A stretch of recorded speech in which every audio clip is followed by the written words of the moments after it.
For today's video guys, gagawa tayo ng ating mga bala para sa gagamitin natin sa linggo.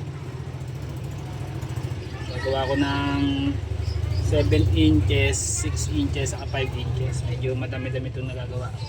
Meron tayong mga nagawa dito guys, siguro mga na natin siya. Na kanara na natin. Meron siya. Ito pa yung mga susunod natin. Tayo makagawa ng marami ngayon Brad, at medyo kulang yung ating mga ball pen.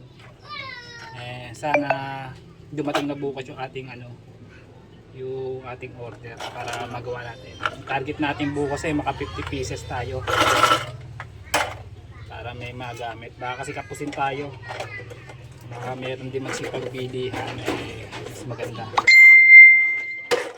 Pagsimula kanina pa ako nagsisimula. Siguro meron na itong mga kulang-kulang 30 na yung nakanalan natin.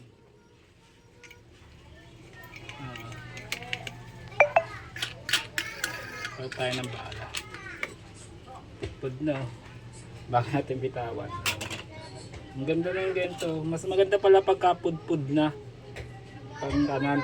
Pag bago kasi bilis na 3 piraso lang ng 3 piraso ang nagagawa. Hindi tayo sa pudpud na. Testingin natin itong mga pudpud.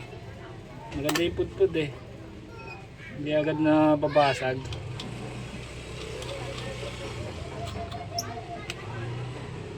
Pa.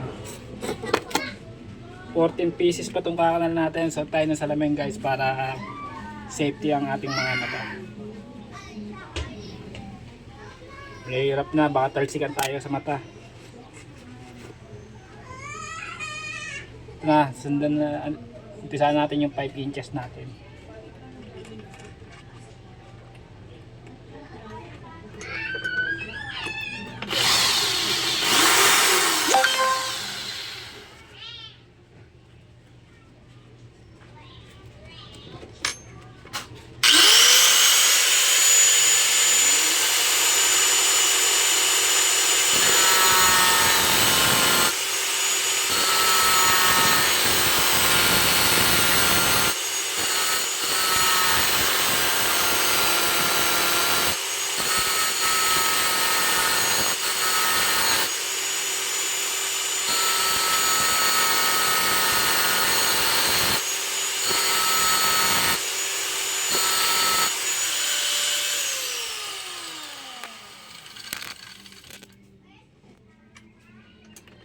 Tapos natin, titirahin natin yung kabila, tapos babagtan natin.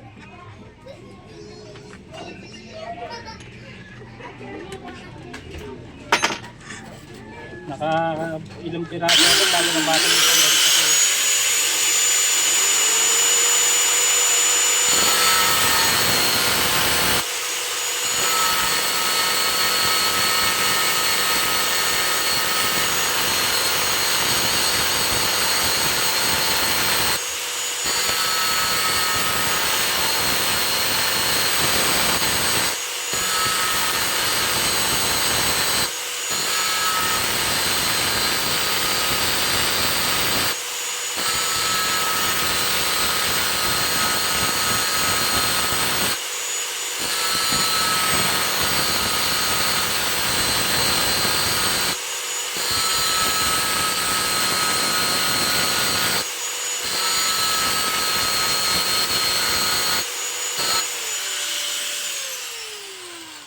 Guys, pagkaan natin ang ikikilin natin para medyo makinis siya guys.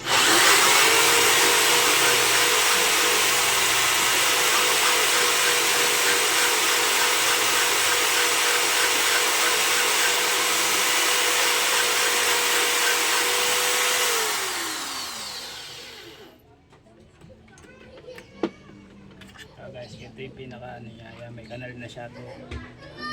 Lalagyan kasi natin ng ganito yan guys. So yung ganyan na yung pinaka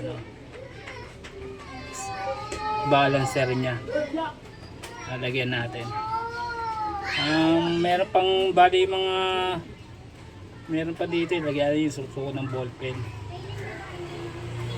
Medyo matagal-tagal pa itong gawain guys. Yun lang kasi pinakamahirap na process eh. So pagawa pa tayo ng isa bago natin tapusin yung ating video. Sa mga gustong order sa atin guys, PM nyo lang ako.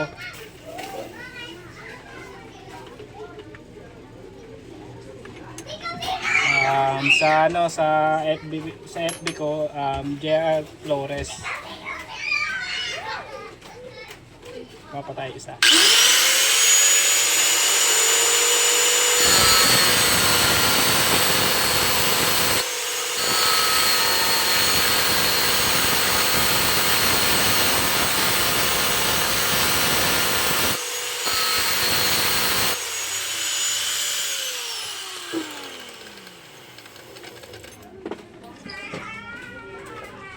Yes.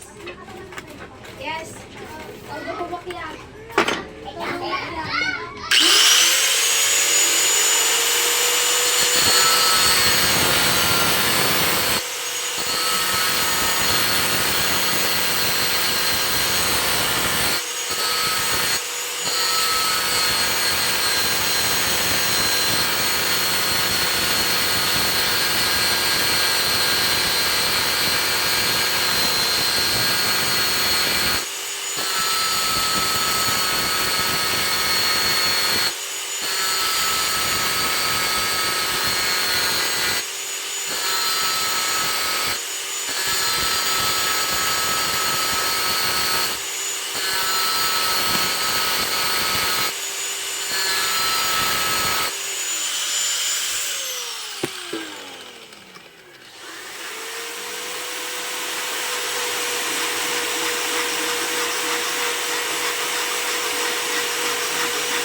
Guys, hanggang dito lang tayo. Tapusin ko lang to ng mabilisan. Pero hanggang dito lang yung video natin. Salamat sa panonood. Keep safe po tayo. Please subscribe ang ating channel guys. Maraming salamat.